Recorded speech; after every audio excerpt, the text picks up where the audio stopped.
Welcome to the Jill on Money Show. It's Wednesday, March 26th, and we are here answering financial questions, trying to give you a little bit of support and guidance, especially as the world seems very uncertain right now. So if you've got something bubbling up in your life, in your financial life, in your real life, anything that touches money, get in touch with us. Go to jillonmoney.com.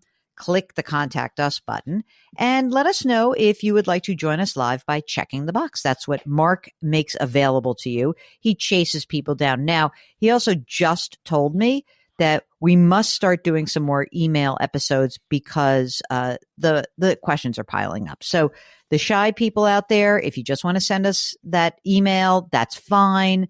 We're going to start doing more of those. I just love talking to everybody live. It's so much fun for me. But yes, we are going to get to many emails. Hey, while you're on the website, sign up for the free weekly newsletter. And don't forget that we've got a lot of content that lives on the website. It changes all the time. Mark does a great job making it very lively. So check that out. Okay, let's get to you. We are talking to a couple, Lisa and Jason. They're on the line from Idaho. Hello, you two. How are you? We're doing well. Good morning. Good morning. Thanks for having us. Oh, of course. What can we do for you guys? We need some advice. I'm at a point in my professional career where I have become a partner with my company, but one of my partners, there are three of us, is retiring, and I need to buy out his portion. Wait. Stand by. So you are an equity partner. Did you have to put money up to become a partner? I did not actually. It was something it was gifted. It was earned. Oh, I love that. Okay. So right now there are three partners, including you, or there's four of you? There's three, including me. Okay. And one is retiring, and the two remainers have to buy out number one. Yes? Correct. And the company is kind of twofold, where the business side I have already paid. I've already paid that portion of it, but there's a real estate side where we own the building. And so this dude wants to off the note. He's like, take me out of the building. Okay. Take me out. Wait a second. Stand by for 1 second. How old are you, Lisa? 47. 7. Okay. I had to think about that. I love it. Jason, how old are you? I'm 49. Lisa, you have been with this partnership as an employee for how many years? And then how long has it been since you've been a partner? I've been part of the company for 22 years. Oh, okay. So you feel confident, you understand the business, you feel confident about the business, which is why this is all good for you, right? Yes. Jason, are you working also? I am, yes. And kids or no kids? 2 kids. How old? 11 and 13. You have a hard time with the ages, don't you, Lisa? I do. She had to do the math. I heard it. I heard the calculation. It's great. Okay. So how did you pay for the business side of the partnership? Did you just take like any distribution and put it towards buying the partner out? Correct. Okay. And so what was the total amount paid for that? So what is the value of the partner, the business side of the partnership? Oh my goodness sakes. It was hundreds of thousands. Many hundreds, thousands. Okay. Yeah. All right. So the building, are you guys the only occupants of the building, or is there other income associated with it? We have some other small tenants in there as well too. It's like a business incubator for them. Okay. It doesn't. Yeah. It's not like a high yield giant building. It's a small building and a small company. Okay, I got it. The company rents the space from the partnership, which owns the building. Is that right? Yes. Okay. Yes. Now, are there just two people who own the building and are on the mortgage? There's the three of us. Oh, so you are on the lease.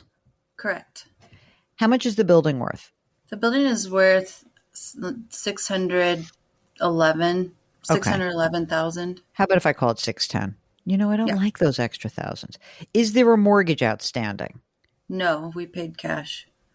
So you guys have to come up with $200,000 to buy out this guy and 100 each? Because I'm a minority partner in that portion of it, I owe a little over $250,000. Wait, what? Like to buy him out. I don't understand. The building is worth 600. Mm-hmm. Don't you each own, you own what percent right now? 20%? Like, what's your percentage ownership? Right. That's the tricky part. I only own 8%. When you joined as a partner, were you made aware of this? Of what? That you were going to have to pay out this guy?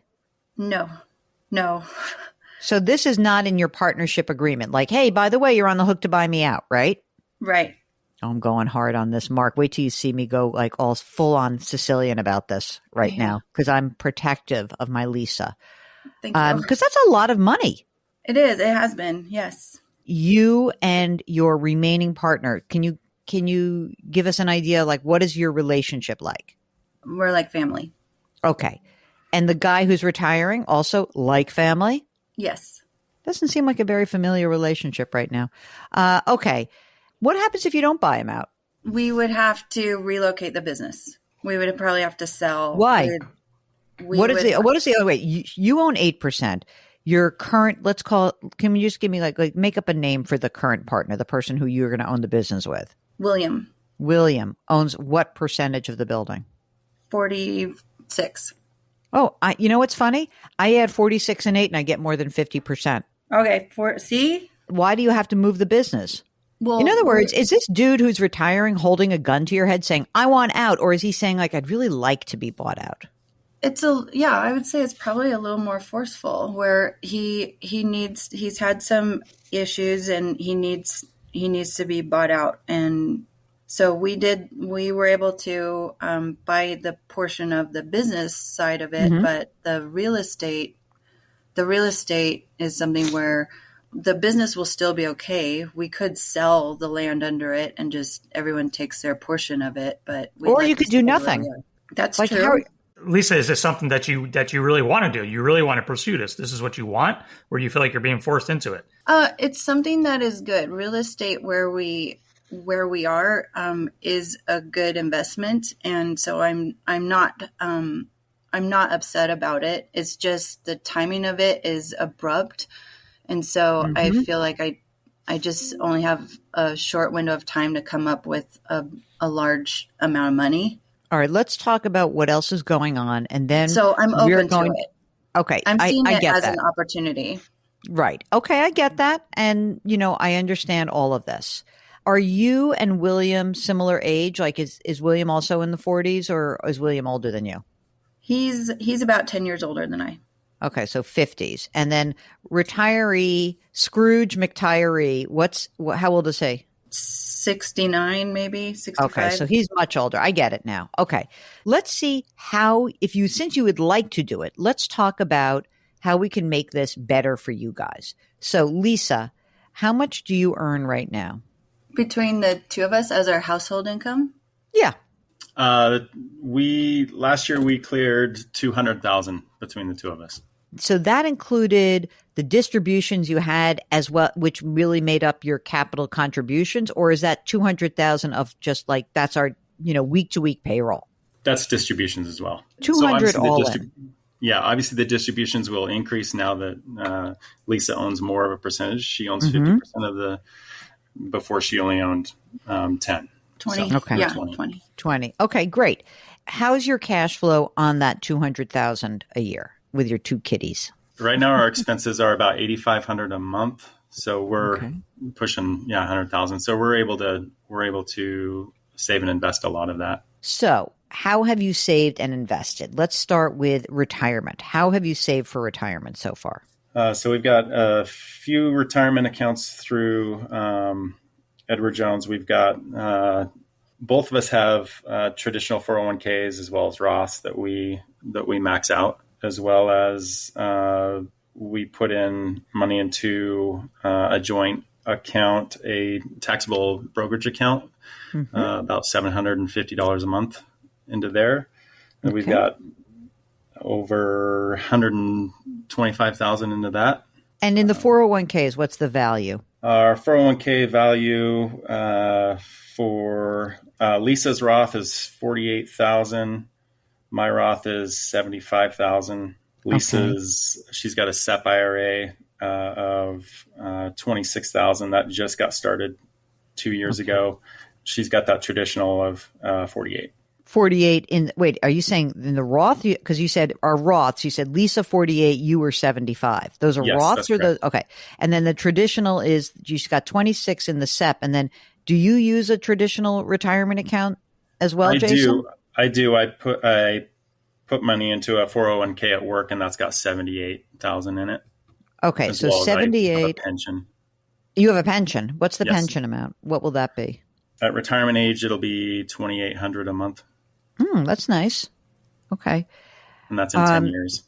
Okay, great. What about the kids? Are you saving for college? We are. We have 529s for both of them that are give or take 50,000 a piece. And are you putting money into those accounts on an ongoing basis? We put in lump sums every now and then. What else do I need to know? How about your house? What's your house worth? Our house is worth about 950,000. Yowza. And do you have a have- mortgage that's outstanding? We do. Our mortgage is about 190. And the interest rate? It's 1.99 Oh, gosh. Stay there forever. on a 15. It's on a 15-year mortgage. That's okay. I forgive you. What about money in the bank? Okay, we've got a high yield savings account at Cap One for about 180,000. Wow. Okay. Checking account with 15,000 in it.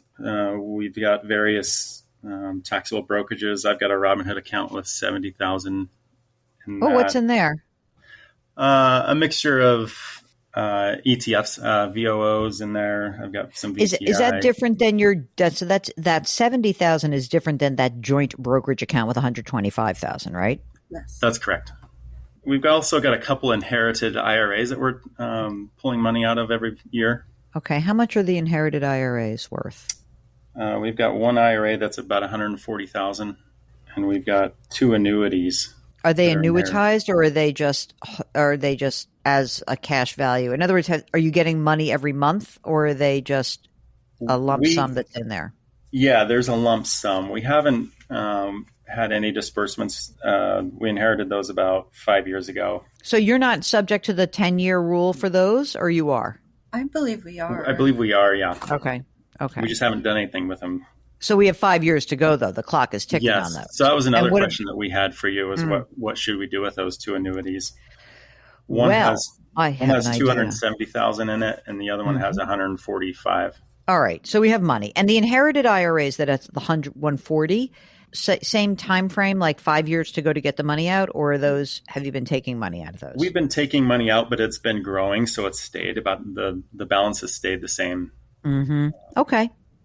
Is there any reason to believe that this year, this 2025, that what your income is going to be for this year? In other words, Lisa, do you think now at this point you're going to start making more and more and more money every year? That's the goal. That's the goal. Yeah, okay. it's a market driven. So, obviously we'll see, but Okay. Any other assets we should know about? Any rental properties, little cabin by the something or other by the ski slopes We in do. Idaho? We've got a couple bare land properties that are total value of about 500,000, and then we've got a little rental that we have about a $100,000 stake in that we partner with another. The land, is it earmarked for something specifically? no, You just bought it like a while ago and your cost basis is really low? a very long time ago. We've had it about 20 right, years. Yeah, right out of college. What's the cost basis on that bare land? Oh, just honestly, something like $35,000. Stop it. Yes, that's Good why Lord. we. All right, we're it not was- selling that right now. Don't worry. No, and it's worth what, 350. He just said 500. Well, we've got We have two. Sorry. Oh gosh. Okay, 350 to 350, and then another one. You have two pieces of property. Yes. Okay, I got you. All right. So those are all the assets, right? We've got one. We've got a house in Oregon that we've inherited half of. And is there anybody in that house? No one's in the house. The house is paid off, and that's worth total about $550,000. So What are we doing with that? We're figuring out with siblings. Oh, God. You got a lot of negotiations going on, Lisa. We're complicated right now, and that's why we I really know. value you understanding this and asking questions. Okay. All right. So it feels like we have money. We just don't know. Yeah. You've got what plenty to of money. do. Okay. How do you want this to just go away with your now former partner? Do you want to just make it go away? Because we can make it go away. You just tell me what you want to do. Do you feel like, yes, I just want this to be done? Well, twofold. I actually would like on the business real estate side for it to be a seed for me I want to invest into this parcel that my office is on. Okay. That's fine. So that's a priority, right? It is. The thing is the retiring partner, what's the time horizon? Like, does this have to happen in 1 year? Like this year? It would be better for you if we could spread it out over 2 years, if that's possible. But if it's not, we can make it happen in 1 year. Like, how contentious do you want this to get? He would really like for it to. He would like to walk away with a lump sum check in a month. But in a month, okay, like that. However, he said if I need to spread it out, then that's fine. But I would owe him 5%. Oh my God, I almost said something so bad on this air that I have not said in a while. So, Mark, you can imagine what I was just thinking about. If that's the case, if he wants his money up front, I think the best thing to do would be to do sort of a combination of taking some of the money out of the annuities, okay, and some of the money out of your high yield checking. Because we know this annuity money has to come out within 5 years, right? And what I think is important about that is both the annuity and the inherited IRA. We've got 5 years to get it out, but it doesn't really seem like, your tax situation is going to, change too much. So what I'd like to be able to do is maybe I would take out money from like the 100. These annuities, did the person at Edward Jones sell those to your parents or whoever died? They're not through Edward Jones, but yes. So somebody sold that to them, right? Yes, they're a non-qualified annuity. Yeah. Okay. So what I would say is we have to get rid of we have to pull the money out within 5 years. So the easiest thing that I think to do would be to take enough money out of that annuity to keep you guys in the 24% bracket this year. So that would mean you said you have $200,000. You guys, I presume you work with an accountant. Is that correct? Correct. Good. Yes. You're going to talk to the accountant about this after this tax season is over. You're going to say to them, look, we need to free up. We know we have to pull money out of the IRAs and the annuities, which we inherited, which is a lot of money, by the way. And we only have 5 years to get it out. And chances are your tax situation is going to be at least as bad, if not worse, going forward. You're going to keep making more money. So if this year you're going to make $200,000, we're going to try to pull out from the annuity this year, that $145,000 annuity that's still outstanding. I might cash that in, distribute it to you guys. That's 145 of the money you need. Now that's going to add to your tax liability. I get it. But that 145 plus whatever you need from the high yield checking is the check that you hand over to your retiring partner. We need to get this done. That's how I would handle it. The person that you are working with at Edward Jones, do you like this person? Do you not like this person? You have to be honest with me. Well, we do like the person. It's a small town. But yeah, we didn't start with him until we inherited all of this, the stuff. IRAs and the. There's a lot of cleanup to be done in your financial lives. It sounds like you work really hard. You've got busy lives. You got kids. There needs to be an overriding strategy. And I think the strategy needs to be, we have a 5-year clock that is ticking on a bunch of money. Let's make that a priority, that we're going to take that money out every year for the next 5 years. We're going to spread it out and start taking the money out. Like, the person who is helping you with this, we should have been taking money out for the past 5 years while you were still making less money. You know what I mean? Because then you were in a lower bracket. We are where we are. So we want to take out enough money to keep you in the 24% bracket for as long as possible. If you have a bonanza year, you're not going to be able to do it. You're going to have to just take the money out. But you have to take it out and you have to pay the tax on it. So that's the priority right now. So I think for today, we know that if you take, 145 out now, and what's the state income tax in Idaho? Is there one? Yeah, there's an income tax. If you can, let's just say that out of the 145, you can clear 125, take 125 out of your high yield checking account, and theirs is 250. Goodbye. Bye. Don't invite him to Christmas. Okay. Done with this dude. And then next year, we need to continue to take money out of the annuity and the inherited IRAs. I would focus on the annuities first. Those are expensive, complicated products. You don't need them. Okay. Not good for you guys. Any money that grows in those annuities is growing and you have to pull it out and pay. You don't get capital gains treatment. It's ordinary income. So every time that grows, it's bad for you guys. So every year when we do pull that money out of those annuities, every year after this, where do you recommend we put that? So very good. So next step, we got to clean up your stuff. You got too much stuff floating all over the place. So that Robinhood account and the joint brokerage, pick one place to do some business. Have one joint account and hold all the assets that are taxable account. Pick a place. I'm happy if you pick Fidelity because it sounds like that's all you need, or Vanguard or Schwab. We have a Vanguard. So I would consolidate everything in Vanguard. Okay. So the joint brokerage, is that where the brokerage is held now? Yes. Okay, perfect. Move the Robinhood account into the joint brokerage account. Just move it into one account. Any other accounts you have, just try to consolidate in one place to manage it more effectively. Okay. So now, as the money comes out of those annuities, as the money comes out of the inherited IRAs, goes into your joint brokerage, and you can fund your 529. Because your kids are old already, 11 and 13. Lisa, they're 11 and 13. So we got to put money into these accounts.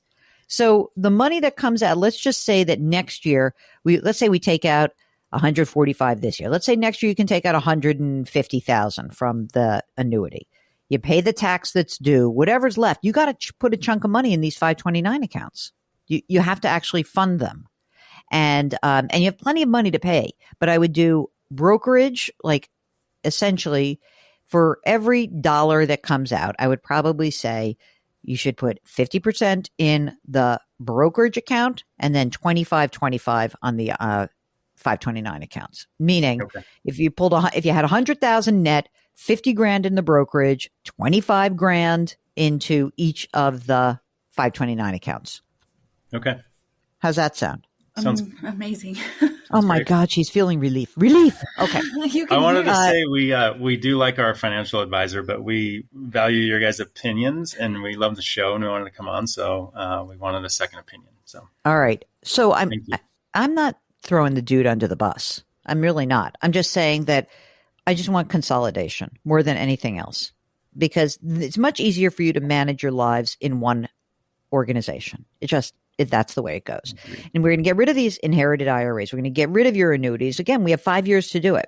It's all very good, by the way. You have this, just in terms of like where you guys are, you'll have this money coming out. You'll have continue to contribute to the brokerage account. You'll continue to contribute to the 529s. Those are like your priorities, right? You'll own your building. You'll own the business building. Then I think the next area of maybe focus should be, we have our house. We love our house. We're staying in our house. Yes. I think the next question is like, what are you doing with these two pieces of property? Is there some reason to sell or not sell? I'm not going to really focus on the partnership on the rental property because it sounds like, you're in it with someone else. But I think you've got 3 assets that are worth $1 million, 2 pieces of land and that house in Oregon. And so at some point we know that you have, this $1 million that is available, but it's not available to you if it's sitting there uninvested and not doing anything. So it may be that you say to yourselves, hey, you know what we're going to do? 1 year we're going to sell one piece of the bare land. 1 year we're going to try to do, you shouldn't do it all at once because you're just going to get hammered tax wise. So maybe in the next after you get the money out of these inherited IRAs and the annuities and the inherited annuities, you start thinking about what do we do next? You need to get a little bit more liquid. From a liquidity standpoint, it's pay us first, pay the kids second. Us first, kids second. Because remember, we're using this annuity money. We're buying a piece of property. So that adds to your illiquid investments. So then over time, I need you to sort of liquefy other stuff to make up for that. Because you're over indexed right now in real estate, right? Yes. Yes. Okay. But otherwise, I mean, you got a ton of money. It's just a question of managing this and this process.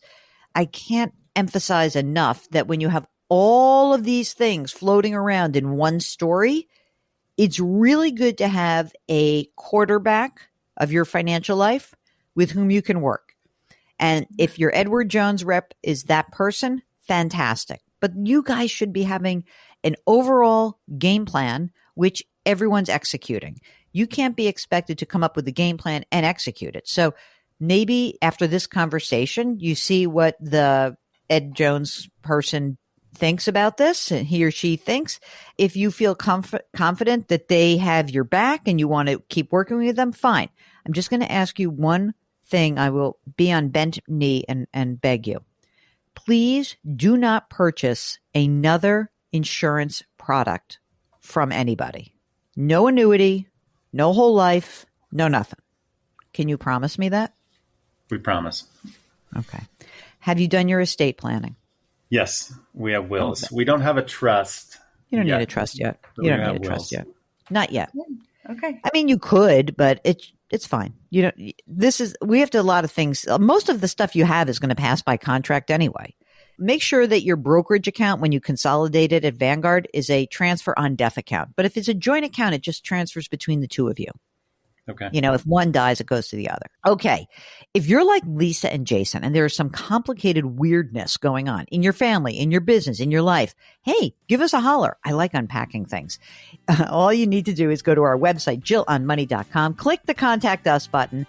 And of course, write us that note. Let us know if you would come on the air live with us. We love it when you come on live. Don't forget, you can sign up for the free weekly newsletter and you can subscribe to Jill on Money Live. That is a $45 charge for the next 12 months. You'll get access to quarterly live webinars, bonus audio and video content, and the entire back catalog, including the recent Ed Slott webinar, a fan favorite. Okay, you can subscribe to us on the Odyssey app or wherever you find your favorite podcast. Also on the Odyssey app, you can subscribe to our sister program called Money Watch, so check that out. All right, lift someone up, change your work, change your wealth, change your life. Thanks for listening. We'll talk to you tomorrow.